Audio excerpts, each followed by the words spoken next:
Ever set a goal and then, well, life happens. We've all been there, right? Oh, absolutely.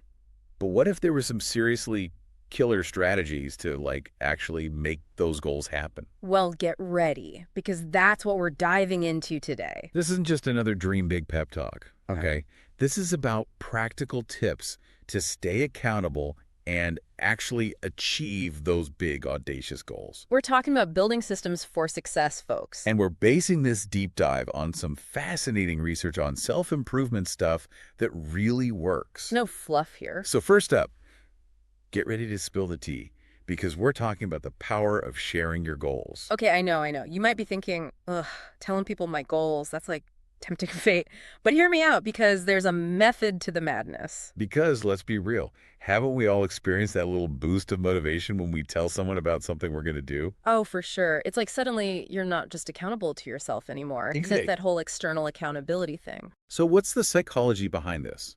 Why does sharing our goals with others make such a difference? Well, it's actually pretty fascinating. Our brains are wired to care about what others think, whether we like it or not. So true. When we make a public commitment, even if it's just to one person, it creates this sense of responsibility. Like we don't want to let them down. Exactly. Plus, there's that added pressure of, not wanting to look bad. Oh, 100%. It's like no one Yeah. wants to be that person who's all talk and no action, you know? Right. And on the flip side, when we do follow through, that social approval feels pretty darn good. It reinforces our good habits and motivates us to keep going. It's like that little pat on the back from the universe, but it's actually coming from your friend, your coworker, your accountability buddy, whoever you've shared your goal with. And that, my friend, is a powerful motivator. So we put ourselves out there, shared our big ambitions. What's the next step in this epic goal-crushing adventure? It's deadline time, baby. Oh, deadlines. Some people thrive under the pressure of good deadline. Oh, I'm one of those weirdos. Love a good deadline. Me, not so much. But even I have to admit they work. They totally do. Remember that project in college that dragged on for like ever? Don't even remind me of those all-nighters fueled by coffee and desperation. Exactly. But then the professor drops deadline and bam, Yeah. suddenly you're finding the time and focus you never thought you had. It's like magic, but it's actually just good old-fashioned Parkinson's law. Bingo. Work expands to fill the time allotted. Give yourself a month to finish that presentation. You'll take a month. Give yourself a week. Somehow it gets done in a week. Our brains are strange and wonderful things. They really are. So if you want to crush those goals, set some deadlines. No more wishy-washy. I'll get to it eventually. Make it real, people. All right. What's next on our journey to goal-getting greatness? Time to talk about the power of tracking our progress, folks. Oh, tracking. This one's close to my heart because I am a huge fan of lists. To-do lists, grocery lists, you name it, I've got a list for it. I feel you. There's something so satisfying about checking things off a list. Right. But on a serious note, tracking is more than just satisfying our inner list lover. Oh, absolutely. It's about turning those big, sometimes overwhelming goals into bite-sized, trackable milestones. It's like that saying, how do you eat an elephant?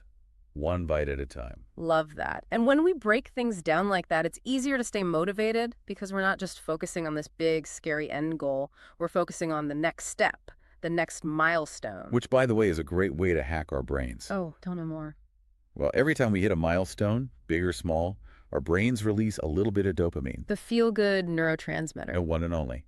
So the more we track, the more we check off, the more little dopamine hits we get, and the more motivated we feel to keep going. It's like we're tricking our brains into enjoying the journey, not just the destination. Exactly. Okay, this next tip is a game changer because it's all about embracing the unexpected. Life rarely goes according to plan, am I right? Preach. Things happen. We get sidetracked. Goals change. And that's okay, but we need to be ready to adjust, to pivot. 100%. It's about having that flexibility, that growth mindset, to look at setbacks as opportunities. Easier said than done sometimes. But I love this idea of reframing those failures as learning experiences. Exactly. Because that's all they are, really. They're opportunities to learn, grow, and come back even stronger. So if your plan isn't working, don't be afraid to scrap it and try something new. It's about being adaptable, right? Absolutely. Don't give up on the goal, but don't be afraid to switch up your strategy if you need to. Okay, so to recap, we've covered a lot of ground today. We've talked about sharing our goals, setting deadlines, tracking progress, breaking down big tasks, and embracing flexibility. And remember, these tips aren't meant to be used in isolation.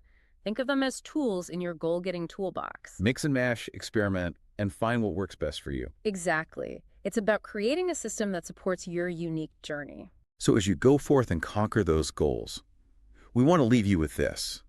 Think about one goal that you're really fired up about. What's one small step, no matter how tiny, that you can take today to move closer to making that goal a reality? Because every journey, even the most epic ones, starts with a single step. And with the right strategies, those steps can lead you to some extraordinary places. Now go forth and crush it.